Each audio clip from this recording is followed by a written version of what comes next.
Hello, hello, hello, and welcome to the 29th episode of Mixed Media Reviews. My name is Kelsey, and today I'll be talking about a TV show. This week's TV show is actually not a TV show at all, or at least not one. Today is going to be my top 5 favorite Korean dramas. I really wanted to put out the Teen Wolf episode today, but I think I want to do more of a deep dive, or rather it is becoming more of a deep dive. So that may end up being a bonus episode instead, since it's going to be longer than I originally thought it was going to be. So we will hopefully put that out sometime this week or perhaps next week, depending on how busy I get, because I do have an exam coming up on the 16th of June, which is very soon.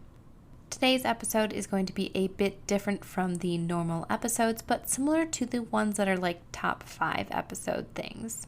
I'm just going to be listing like 5 Korean dramas that I absolutely loved. They aren't really in any particular order. I did try to do a top 5, but that proved much more difficult than I thought it would be. And I'm also going to try to not just list every single one that Lee Min-ho has ever been in, but offer some variety. First up is Coffee Prince. Coffee Prince comes in at number 5, or at least number 5 where I listed it as number 5. Coffee Prince was the first Korean drama I ever watched, so of course it had to be first on this list. It must be mentioned before all else. The summary is, an irresponsible bachelor pretends to be gay so he can avoid blind dates arranged by his grandma. He hires Yoon Chen, I can't remember how to say her name, and also I will probably mispronounce many of these names, so I am sorry. He hires Yoon Chen to be his lover, not knowing that she's actually a female. This story is super cute, and it really made me want to eat frozen Korean treats because they were always eating them. I think they were ice creams, but they were in these like little plastic containers that they would like kind of drink out of. I don't even know, but they looked delicious. And they were like constantly eating them. I think my friends and I actually ended up buying like those what are they called? Outshine popsicles at some point because we couldn't stop like seeing them being eaten, so then we wanted to eat something similar, and so we just got like popsicles. There's also this really big fluffy dog in it, and it's freaking adorable. Yoon Chan basically dresses like a man to get work, and her boss doesn't realize she's actually a woman, and he hires her thinking she's a man, and then has her try to pretend like he's she is his boyfriend.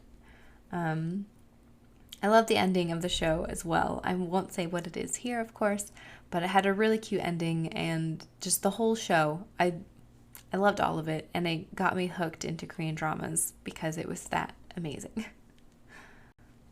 Number 4 is My Secret Romance. My Secret Romance is about Jin-wook and Yumi meeting at a Gangwon-do resort. They get caught up in a series of misunderstandings and accidents. That is legit what it says as the summary. This one was pretty fun, and it didn't follow a bunch of high schoolers like I had watched mainly prior to this. Basically, Yumi and Jin-wook end up spending the night together after meeting at the resort where her mother is being remarried. And then it picks up 3 years later, where they end up meeting again when Yumi gets hired where Jin-wook works. It has all the classic Korean drama stakes and situations, and it was just really good. Oh My Ghostess is number 3. I think the AC just kicked on, so sorry for all the background noise. Oh My Ghostess, or Oh My Ghost, was the first paranormal Korean drama that I ever watched. It is about timid Na Bong-sun getting possessed by the ghost of a confident young woman who seeks to solve her unfinished business by hooking up with Bong-sun's boss. That is hard to say. Famous chef Kang Sun-woo. This one was really fun, of course, because they're all really fun, and it was hilarious. And also super sad. I loved all the characters, and it was just really different in what I had watched previously. It was still full of all like the K-drama hallmarks, but it still had like a different feel to it. Na Bong-sun was kind of like sad and lonely because she saw ghosts and people thought she was crazy. And she was like scared sometimes. It had this different feel to it than I had watched. It wasn't like a super lighthearted drama that I usually had seen beforehand. So yeah, I had lots of twists and turns, and it was really hard to turn off. Number 2 is Heirs. Of course, this list has to contain Lee Min-ho. So the final 2 are just ones he's been in. It's really hard to narrow it down to just 2. I think I started off with 4 Lee Min-ho shows and then took them off to add others.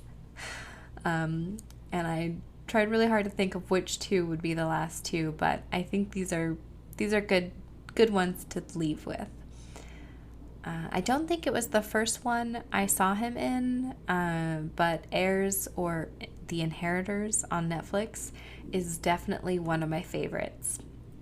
After a chance encounter in LA, 2 teens from different social backgrounds reunite at an exclusive high school attended by Korea's super rich.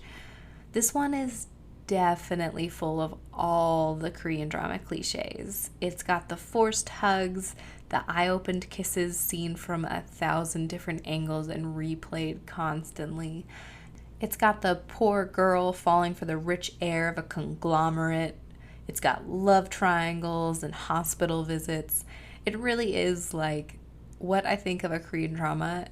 This is the one I think of, because it is just every single cliche, every single hallmark that you can think of in a Korean drama. This one's got it. It was really good, and I absolutely loved laughing at their portrayal of California, because it was hilarious, the Californians that they had act in this show when they were in California.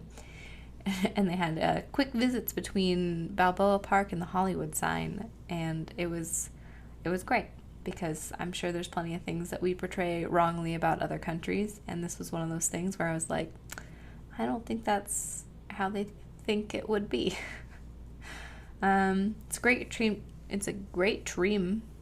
That's not a word. It's a great teen K-drama with so much drama. Puts the drama in Korean drama. I don't know. I haven't eaten in a while. Maybe that's why I'm extra weird today.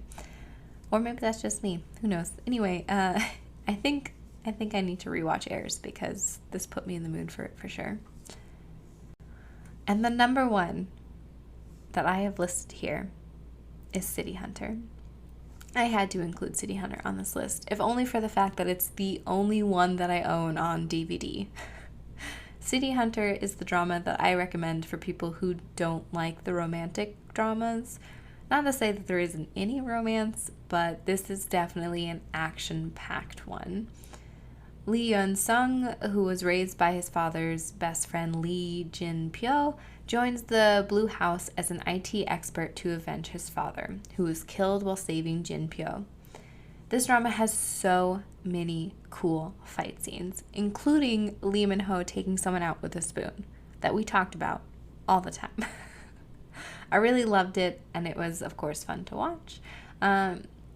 But it was fun to watch because it was like an action-packed show instead of all the typical romance ones I had seen before.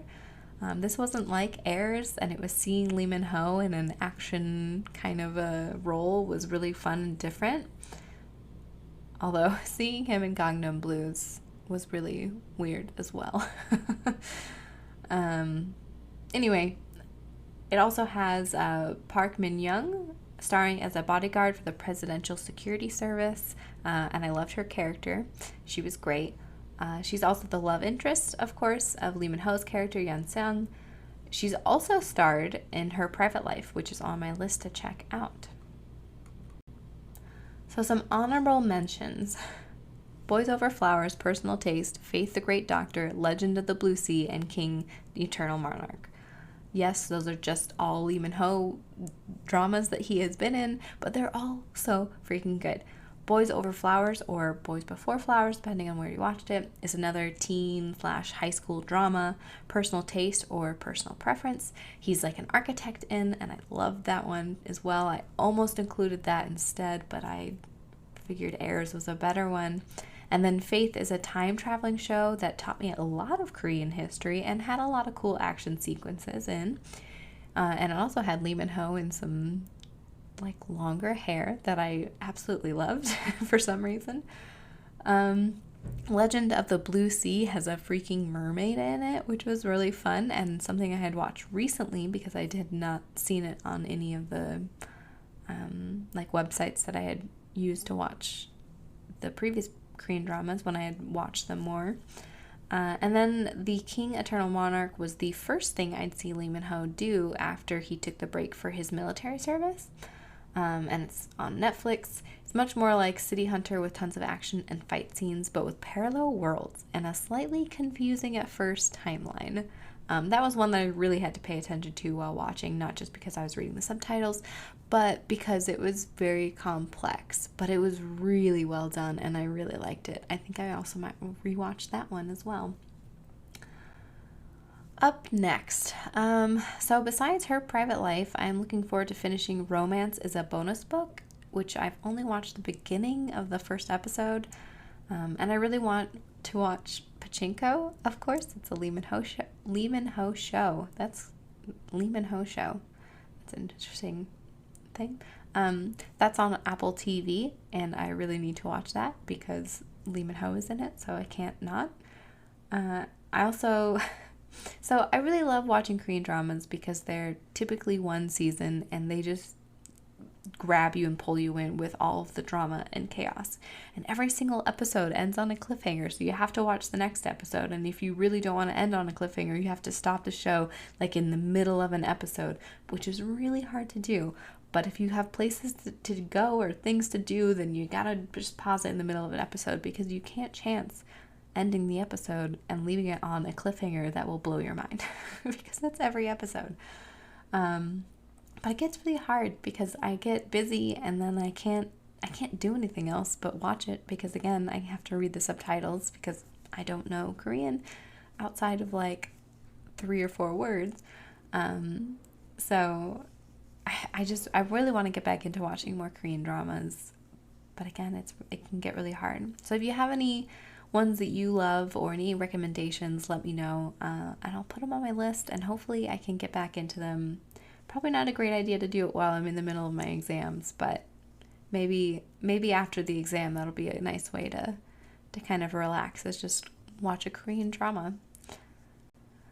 And there you have it. Those are 5 of my favorite Korean dramas. Maybe not my 5 actual favorites because that would be really hard to figure out. Thank you so much for joining me. You can find me on Instagram and Facebook at Mixed Media Reviews Podcast, and you can also find me anywhere you find your podcasts, probably. Please join me next week where I will review a movie that I have yet to select. So we'll see how it goes. I kind of want to watch the new Batman movie, but I know there were some things on the list that some people had recommended, so I might get to those instead. We'll see how this week goes with studying and what I have time to watch. Have a wonderful rest of the day. Bye!